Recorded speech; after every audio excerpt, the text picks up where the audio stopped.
দালালের প্রলোভন ছিল ৬ থেকে ৭০০ ইউএস ডলার বেতনের। ৬.৫ লাখ টাকা খরচ করে পৌঁছান কিরগিজস্তান। এ পর্যন্তই স্বপ্নের শেষ। কেউ ২ মাস, কেউ ৩ মাস অবরুদ্ধ কিরগিজস্তানের জরাজীর্ণ একটি ভবনে। ভিসার মেয়াদ শেষ হওয়ায় অবৈধ হয়ে গেছেন তারা। ২ কোটি টাকা চেয়ে তাদের কাছ থেকে পাসপোর্ট নিয়ে গেছে পাকিস্তানের মাফিয়ারা। কি হবে এখন তাদের জীবনে? তাহিদ সৌরভ জানাচ্ছেন বিস্তারিত। মাননীয় প্রধানমন্ত্রী শেখ হাসিনার কাছে আমাদের আবেদন, আমাদের জন্য এই দেশের থেকে নিয়ে যায়। এই লোকটা আজকে মৃত্যুর সাথে পাঞ্জা লড়তেছে। কিরগিজস্তানের রাজধানী বিশকেকের জিউনুশিনো একটি হোটেলে এখনো অবরুদ্ধ বাংলাদেশের ৩০ যুবক, যাদের ২১ জনের পাসপোর্ট নিয়ে গেছে সেখানে থাকা পাকিস্তানি মাফিয়ারা। এই পাকিস্তানিদের সঙ্গে যোগাযোগ আছে বাংলাদেশি দালালদের। ভাগ্যের সন্ধানে কিরগিজস্তানে গিয়ে পাকিস্তানি মাফিয়াদের কবলে পড়েছেন যুবকেরা। ভিসার মেয়াদ শেষ হওয়ায় তারা এখন অবৈধ। মারধর করে আমাদের বাড়িতে ফোন দিয়ে বলতেছে যে টাকা পয়সা পাঠানোর জন্য। কুড়িটা লোকের পাসপোর্ট আমাদের আটকে দিয়েছে, একটি লোকের পাসপোর্ট দিইনি এবং ভিসা দিইনি।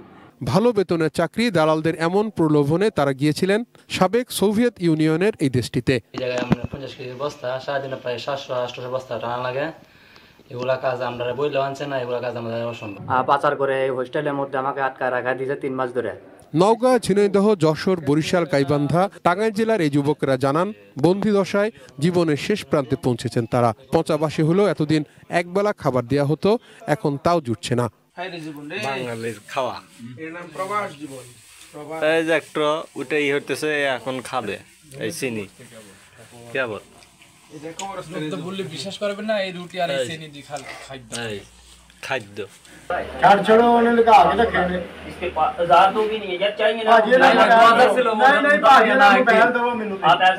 যুবকদের দাবি, দালালেরা মাসে ৭০ থেকে ৮০,০০০ টাকা বেতন দেওয়ার কথা জানিয়েছিল। বাংলাদেশ থেকে কিরগিজস্তানে পৌঁছতে দালালদের দিতে হয়েছে ৬.৫ লাখ টাকা পর্যন্ত। এসব আশ্বাসের শেষ প্রতারণায়। চাকরি পরের কথা, ভিসার মেয়াদি শেষ। এখন তারা অবৈধ হয়ে গেছেন, পাসপোর্ট ছিনিয়ে নেওয়া হয়েছে। মুক্তি দিতে কোটি টাকা চাইছে পাকিস্তানি মাফিয়ারা।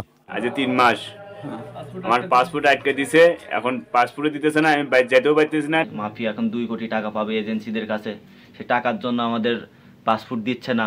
একই দালানে অন্য একটি রুমে আটকে আছেন আরো 7 যুবক। তাদের সবার ভিসার মেয়াদ শেষ।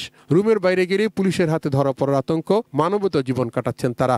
আমাদের পাসপোর্ট বাদে এক জায়গায় কাজে দিছিল, 5 দিন কাজ করার পর ভাই সেই জায়গাতে আমাদের রাত 12টার সময় বার করে দিছে। কোনো খানা দানা দিচ্ছে না, ঠিক করে 2 বেলা রুটি দিচ্ছে ভাই। 2 বেলা রুটি খাই আমরা পড়ে রয়েছি ভাই। নির্যাতিত এই যুবকরা দেশে ফিরতে চান, এজন্য সরকারের সহায়তা চাইছেন তারা। তাহিদ সৌরভ, এটিএন নিউজ, ঢাকা।